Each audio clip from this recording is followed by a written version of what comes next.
اس لیے کہ علی کا چاہنے والا نہ پنجابی ہے نہ مہاجر، نہ بلوچی ہے نہ پٹھان، نہ گلگتی ہے نہ بلتی، نہ سرائکی ہے نہ پختون، علی کا چاہنے والا فقط موالی ہے۔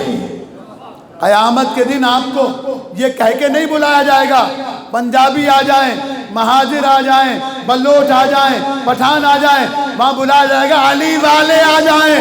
جس نے زندگی قومیات میں گزاری ہوگی وہ کس منہ سے علی کے سامنے جائے گا؟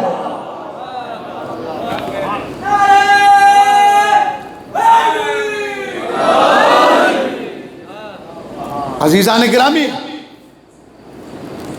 قومیات ایک طرف رکھیں، تنظیمیں ایک طرف رکھیں، انجمنیں ایک طرف رکھیں، علاقے ایک طرف رکھیں، اس وقت فقط اور فقط آل محمد کا چاہنے والا بن کر زندہ رہتے ہیں۔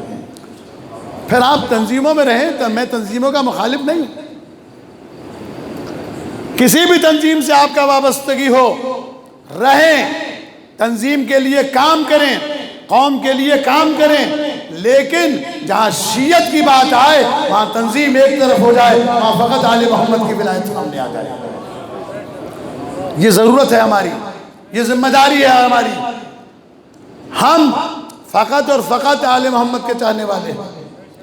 یوم ندعو کل اناس بامامہم، قیامت کے دن ہر شخص کو اس کے امام کے ساتھ پکارا جائے گا،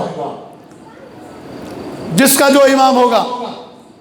ہم شیعوں کا آخری امام زمانے کا امام، اللہم صلی اللہ علیہ۔ اس وقت ضرورت ہے ساری چیزیں ایک طرف رکھ کر اپنے آپ کو شیعہ بن کر، محب اہل بیت بن کر، محبان آل محمد بن کر زندہ رکھیں اور ایک دوسرے کا ہاتھ بٹائیں۔ بہت خوبصورت بات کسی نے کہی تھی، معلوم نہیں سچ ہے کہ جھوٹ، کہ کسی نے دیکھا کہ جہنم میں بہت سارے لوگ ہیں اور ان کے ہاتھ سیدھے ہیں، مڑ نہیں سکتے، سیدھے ہیں، مڑ نہیں سکتے، اور وہ اہل جہنم کے پاس کھانا ہے لیکن بھوکے ہیں۔ توجہ ہے آپ کی یا نہیں؟ وہ کھانا ہے لیکن بھوکے ہیں۔ کیوں بھوکے ہیں؟ اس لیے کہ ہاتھ مڑے گا تو کھائیں گے نا، ہاتھ سیدھے ہیں، یہ مڑ نہیں سکتا۔ پھر انہوں نے کہا کہ جنت دیکھی تھے، وہ کہتے تھے اگر میں نہیں کھا سکتا تو کھا لے، وہ کہتا تھا میں نہیں کھا سکتا تھا تو کھا لے، تو ایک دوسرے کو کھلا رہے تھے، کھا رہے تھے۔ تو مومن خود غرض نہیں ہوتا،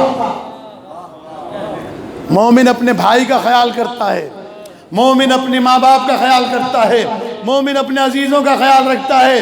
یہ مثال دی گئی صرف اس لیے کہ جو اللہ نے تمہیں دیا اس بات کا انتظار نہ کرو کہ تمہارے پاس کوئی مانگنے کے لیے آئے، اس بات کا انتظار نہ کرو کہ کوئی تمہارے سامنے دستے سوال دراز کرے۔ آل محمد کے چاہنے والے بنو، اس علی کے چاہنے والے بنو کہ 21ویں کی شب کوفے کی گلیوں میں ماتم تھا۔ کس کا ماتم تھا؟ یتیم و بیوائیں صدائیں دے رہی تھی، ہاتھوں کو اٹھا کر اللہ کی بارگاہ میں فریاد کر رہے تھے، معبود ایسا تو کبھی نہیں ہوا کہ رات آئی ہو اور ہمارا محسن نہ آیا ہو۔ آج 2 دن ہو گئے ہماری خبر گیری کرنے والا نہیں آیا۔